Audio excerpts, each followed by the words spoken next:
Elin and I have started the process of discussing the damage caused by my behavior. As Elin pointed out to me, my real apology to her will not come in the form of words. It will come from my behavior over time. We have a lot to discuss. And however, what we say to each other will remain between the two of us. I am also aware of the pain my behavior has caused to those of you in this room. I have let you down. I have let down my fans. For many of you, especially my friends, my behavior has been a personal disappointment.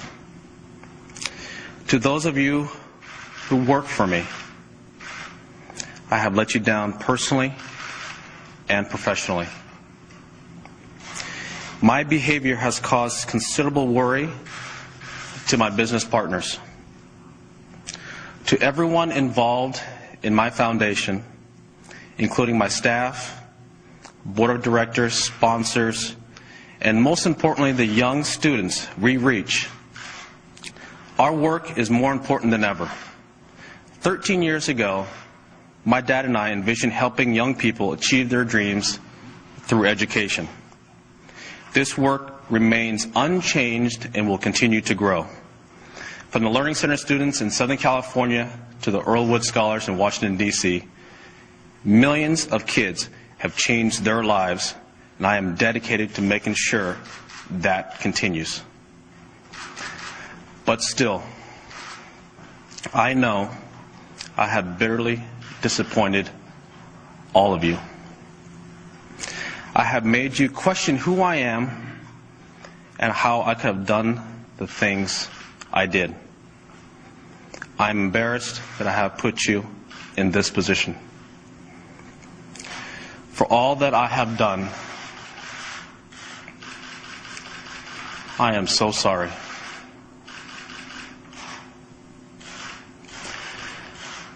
I have a lot to atone for.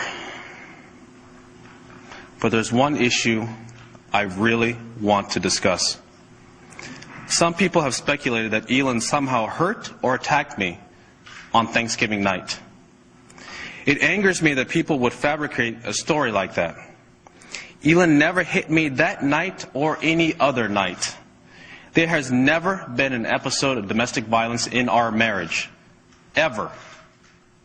Elin has shown enormous grace and poise throughout this ordeal.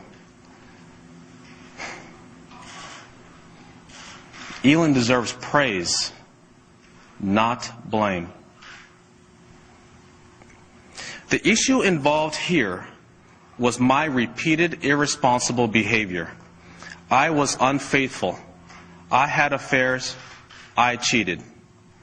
What I did is not acceptable, and I am the only person to blame.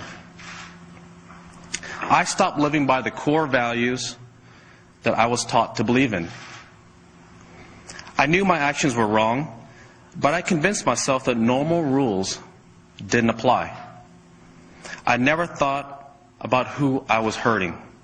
Instead, I thought only about myself. I ran straight through the boundaries that a married couple should live by. I thought I could get away with whatever I wanted to. I felt that I had worked hard my entire life and deserved to enjoy all the temptations around me. I felt I was entitled.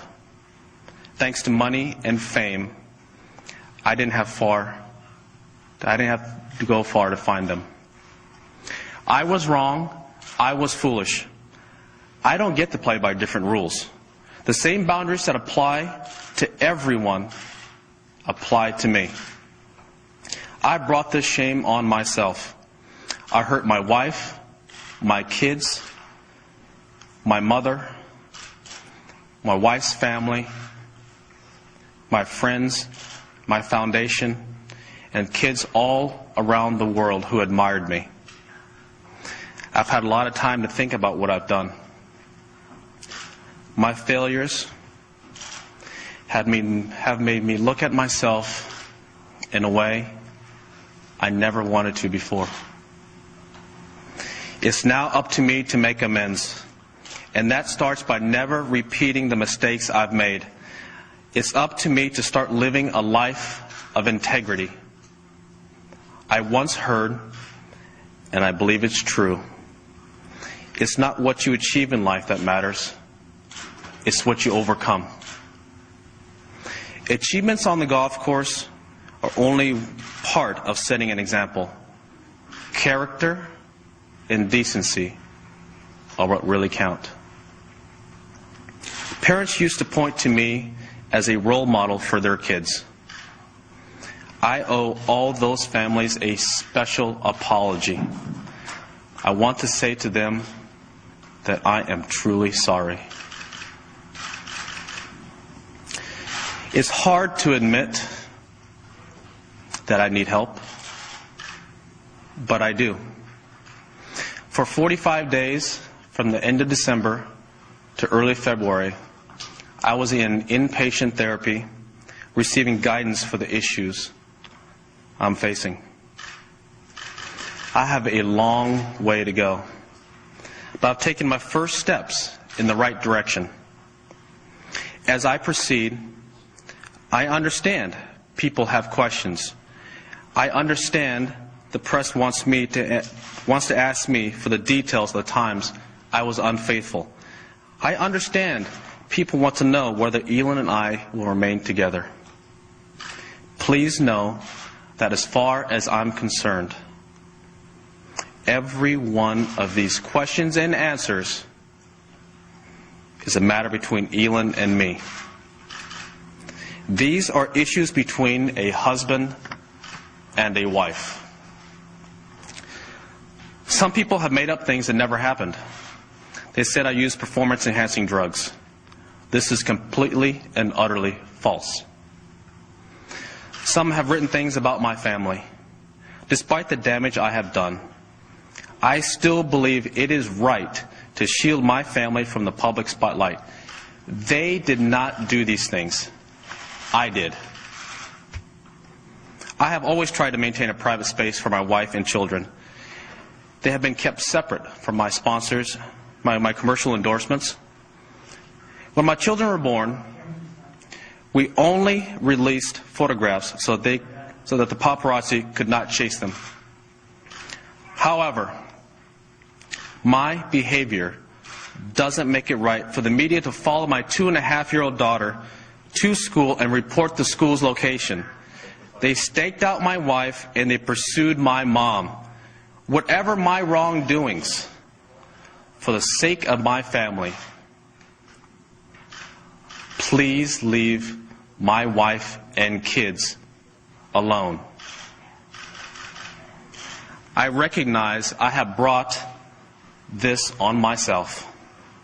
And I know, above all, I am the one who needs to change. I owe it to my family to become a better person. I owe it to those closest to me to become a better man. That's where my focus will be. I have a lot of work to do, and I tend to dedicate myself to doing it. I need to regain my balance and be centered so I can say the things that are most important to me: my marriage and my children. That also means relying on others for help. I've learned to seek support from my peers in therapy, and I hope someday to return that support to others who are seeking help. I do plan to return to golf one day. I just don't know when that day will be. I don't rule out that it will be this year. When I do return, I need to make my behavior more respectful of the game. In recent weeks, I have received many thousands of emails, letters, and phone calls from people expressing good wishes. To everyone who has reached out to me and my family, thank you. Your encouragement means the world to Elin and me. I want to thank the PGA Tour, Commissioner Fincham, and the players for their patience and understanding while I work on my private life. I look forward to seeing my fellow players on the course. Finally, there are many people in this room, and there are many people at home who believed in me. Today, I want to ask for your help. I ask you to find room in your heart to one day believe in me again.